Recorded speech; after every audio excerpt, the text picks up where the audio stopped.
আসসালামু আলাইকুম। তো দেখুন আমি কিভাবে হচ্ছে সৌদি আরব থেকে বিকাশ অ্যাপ্লিকেশনটি ব্যবহার করতেছি। ক্যামেরা ওপেন করে আগে আপনাদেরকে দেখিয়ে দিচ্ছি। তো হচ্ছে আমি সৌদি আরবে আছি বর্তমানে। তার প্রুফ আপনাদেরকে দিয়ে দিলাম। ঠিক আছে? এখন হচ্ছে দেখেন আমি কিভাবে বিকাশ অ্যাপসটা ব্যবহার করতেছি। এখানে বিকাশ অ্যাপসটা ওপেন করলাম। দেন ওপেন করে আমি হচ্ছে বিকাশ অ্যাপসে লগইন করে নিব। লগইন করে নিলাম বিকাশ অ্যাপসে। এখানে কিন্তু হচ্ছে আপনারা সেম আপনার যেকোনো দেশ থেকে হচ্ছে বাংলাদেশের মতো ব্যবহার করতে পারবেন। জানি অনেকেই হচ্ছে আমার থেকে ডিএনএস বা আমার থেকে হচ্ছে সিম রোমিং করে ব্যবহার করতেছেন। আর যারা নতুন তারা দেখে নেন। ঠিক আছে? এখানে আপনার সেন্ড মানি, ক্যাশ আউট সব করতে পারবেন। একদম A to Z সব করতে পারবেন। মনে হবে যে আপনি বাংলাদেশে আছেন। মনে হবে না যে আপনি বিদেশে আছেন। এর জন্য আপনাকে হচ্ছে সিমটাকে আগে সর্বপ্রথম রোমিং করতে হবে, হ্যাঁ? ওটিপি পাওয়ার জন্য আপনাকে আগে রোমিং করতে হবে।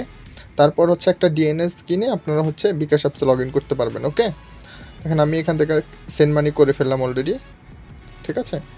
এখানে আপনারা হচ্ছে টাকা পাঠাতে পারবেন, টাকা আনতেও পারবেন। এক কথা অনেকে বলে যে ভাই এখান থেকে কি হচ্ছে আমরা টাকা পাঠাতে পারবো বা আমাদেরকে টাকা পাঠাতে পারবে কিনা? অবশ্যই পারবে ভাই, আমরা লেনদেন করতেছি না?